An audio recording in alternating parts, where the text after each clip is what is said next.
काभा महिला भलिबल च्याम्पियनशिपमा किर्गिस्तानमाथि नेपालको शानदार जित। सुमित्रा रेग्मी बनिन् खेलको प्लेयर अफ द म्याच। घरेलु कोर्टमा जारी काभा महिला भलिबल च्याम्पियनशिपमा नेपाली टोलीले शानदार पुनरागमन गर्दै पहिलो जित दर्ता गरेको छ।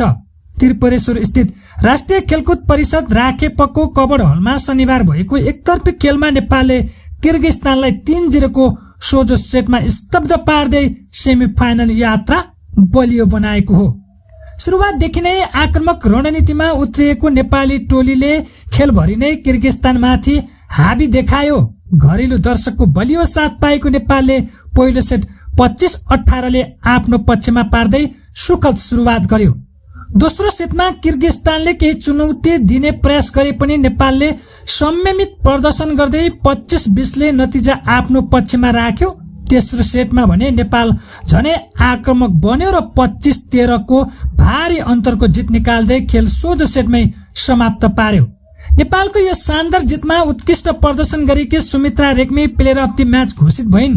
यो जितसँगै समूह एमा नेपाल 2 खेलबाट 4 अङ्क जोड्दै तालिकाको दोस्रो स्थानमा उक्लिएको छ।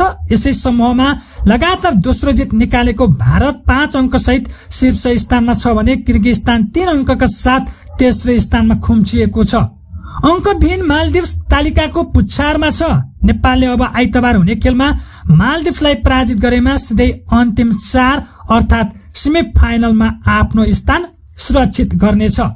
शनिबार भएको अन्य खेलमा बलिया टोलीहरूले आफ्नो दबदबा पनि कायमै राखे।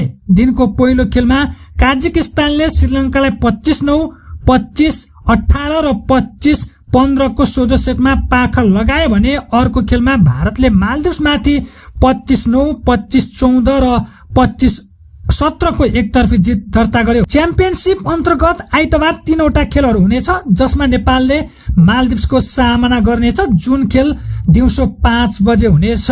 त्यस्तै समूहको अन्तिम खेल सोमबार भारत र किर्गिस्तान बीच हुनेछ। भलिबल क्रेजलाई मध्यनजर गर्दै च्याम्पियनशिपका सम्पूर्ण खेलहरूको प्रत्यक्ष प्रसारण भने डिगो एप मार्फत भइरहेको छ, जसलाई एन्ड्रोइड र आरओएस दुवैबाट डाउनलोड गरेर सहजै हेर्न सक्नुहुनेछ। हामी निरन्तर रूपमा नेपाली खेलकुद जगतका यस्तै अपडेटहरू दिनेछौँ, जसको लागि भिडियोलाई लाइक गरिदिनु होला र च्यानलमा नयाँ हुने साथीहरूले सब्स्क्राइब गरिदिनु होला। धन्यवाद।